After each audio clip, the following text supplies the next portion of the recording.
రెం 2024 శాసనసభ ఎన్నికల్లో భారీ మెజారిటీతో గెలుపొందిన బీసీ జనార్దన రెడ్డికి రాష్ట్ర మంత్రివర్గంలో అవకాశం లభించడం, అది ఏకంగా R&B వంటి కీలక శాఖ లభించడం ఒక గొప్ప అవకాశంగా చెప్పుకోవచ్చు. అది కేవలం ఆయనకే కాక నియోజకవర్గానికి కూడా బహుళ ప్రయోజనం. ఎందుకంటే శాసనసభ్యుడిగా కంటే కూడా ఒక మంత్రిగా ఆయన నియోజకవర్గంలో అభివృద్ధి పనులు చేపట్టడానికి పూర్తి స్థాయిలో అవకాశం ఉంటుంది. ఇక మరో కోణాన్ని మనం ఇక్కడ పరిశీలిస్తే బీసీ జనార్దన రెడ్డి ఒక సమర్థుడైన మంత్రిగా రాష్ట్ర స్థాయిలో పేరు తెచ్చుకోవాలంటే ఆయన తనకు లభించిన అవకాశం మేరకు ఆ హోదా దృష్ట్యా పూర్తి స్థాయిలో దృష్టి కేంద్రీకరించి ముందుకు వెళ్ళడంలో గతంలో లాగా, అంటే గతంలో శాసనసభ్యుడిగా ఉన్నప్పుడు, మాజీ శాసనసభ్యుడిగా ఉన్నప్పుడు స్థానికంగా నియోజకవర్గంలో ప్రజలకు, అలాగే నాయకులకు, పార్టీ ద్వితీయ శ్రేణి నాయకులకు, కార్యకర్తలకు అందుబాటులో ఉన్నట్టుగా ఒక మంత్రిగా ఉన్న ప్రస్తుత పీరియడ్లో ఆ మేరకు సమయం లభించకపోవచ్చు.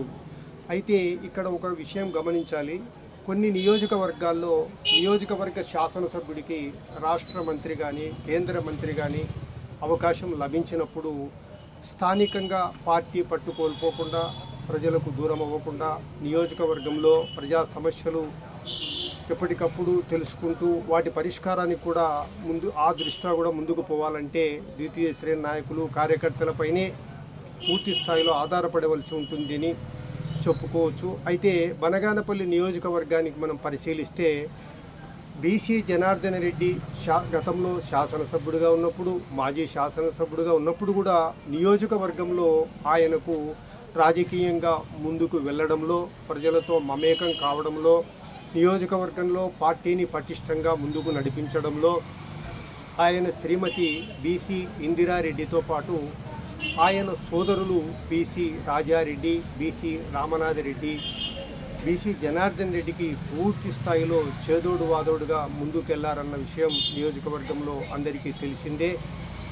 ఇక ప్రస్తుతం కూడా నియోజకవర్గంలో ఆ మేరకు బీసీ జనార్దన్ రెడ్డి మంత్రిగా ముందుకెళుతూ నియోజకవర్గంలో పార్టీ పటిష్టత, అలాగే ప్రజా సమస్యలను తెలుసుకోవడం, వాటి పరిష్కారం, ఆ కోణంలో మనం ఆలోచిస్తే బీసీ ఇందిరారెడ్డి, బీసీ జనార్దన రెడ్డి గారి సతీమణి బీసీ ఇందిరారెడ్డి, ఇందాకే చెప్పుకున్నట్టు ఆయన సోదరులు బీసీ రాజారెడ్డి, బీసీ రామనాథరెడ్డి ఈ మేరకు పూర్తి చేదోడు వాదోడుగా తమ వంతు సహకారంతో బీసీ జనార్దన రెడ్డి ముందుకెళ్ళవచ్చు.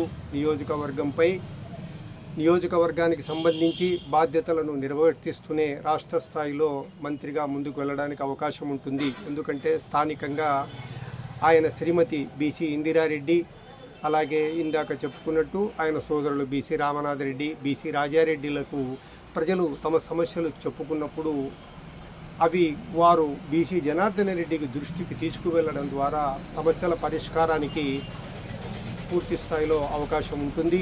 అలాగే పార్టీని పటిష్టంగా ముందుకు తీసుకువెళ్ళడం ద్వారా కూడా BC Indira Reddy, BC Raja Reddy, BC Ramanatha Reddy మంత్రి బీసీ జనార్దన రెడ్డికి పూర్తి స్థాయిలో చేదోడు వాదోడు అనే విషయం ఈ సందర్భంగా ప్రాధాన్యత సంతరించుకుంది.